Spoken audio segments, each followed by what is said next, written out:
Hello everyone! Ayan, magandang hapon po sa inyong lahat. And so for today's video ay tara at samahan niyo po ako magluto nitong ating napakasarap na merienda.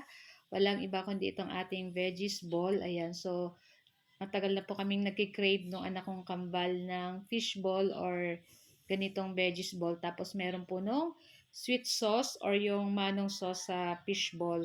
So yun nga po guys. So ayun na nga, yun yung ating lulutuin para sa ating merienda. So meron po tayo ditong 400 grams na all-purpose flour. Ayan. So lalahukan lang po natin yan ng powder, salt, paminta, tapos maglalagay po tayo ng 1/2 teaspoon ng baking powder para pang paalsa. Tapos syempre lalagyan natin ng tubig pa konti-konti lang kasi mahirap po pag naparami. Ayan, pagkatapos po ay pag na-mix na natin lahat yan, pwede na natin ilagay yung ating grated carrot. Isang piraso lang po yun, pig.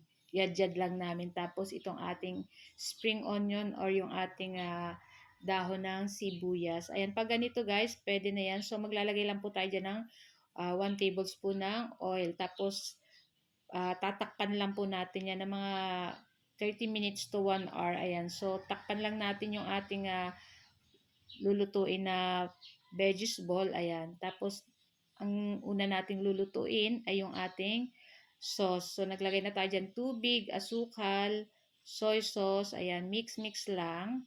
Siyempre, kayo na po bahalang mag-adjust kung ano po yung kulang or kung ano pa yung pwede nyong idagdag na pampalasa. So, naglagay lang po uli ako, nagdagdag uli ako ng toyo kasi medyo kulang yung color niya at yung lasa. Yung tamis, okay na po. So, maglalagay lang tayo dyan ng 1/2 teaspoon na garlic powder. Kung wala po kayong garlic powder, pwede naman yung fresh, pero dapat lulutuin yung masyado para hindi masyadong matapang yung amoy. So, yan, papakuluan lang natin yan. Ayan, tapos maya-maya ay maglalagay na po tayo dyan ng ating tinunaw na cornstarch na pampalapot. So, syempre, halo lang po tayo dyan ng halo. At ayan na, kumukulo na. So, pwede na natin ilagay dyan yung ating slurry. Ayan, tapos mix lang po yan, syempre. Naku, napakasarap nito guys.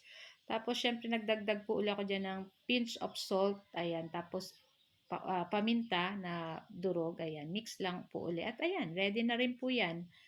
At pwede na natin yan i-transfer dun sa ating mangkok. Ayan.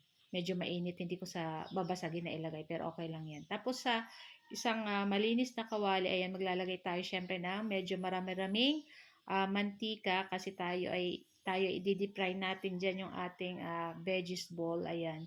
So, yung gamit lang natin dyan ay yung kutsara. Mas mabuti po siguro ito talagang ito may sukatan para rehas po yung sukat. Ayan. Pero okay lang naman. Pambahay lang naman po yan. Pero kung ititinda nyo, syempre mas maganda kung para rehas yung sukat or yan.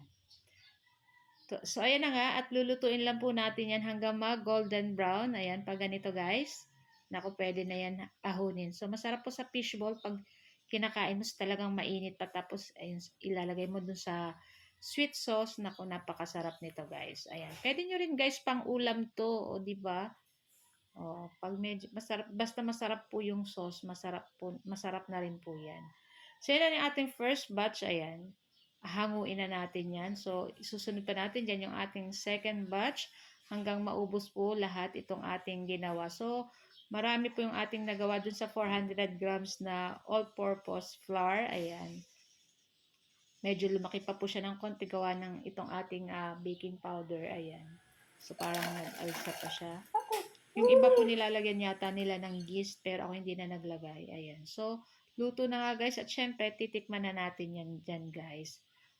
At kukuha lang tayo ng ilang piraso. At syempre, lalagyan natin ng sweet sauce. Ayan, makikita nyo ating sweet sauce. Napakasarap niyan guys. So guys, ito lang po ang aming video today. At sana po yung nag-enjoy kayo. Thank you for watching. See you next video.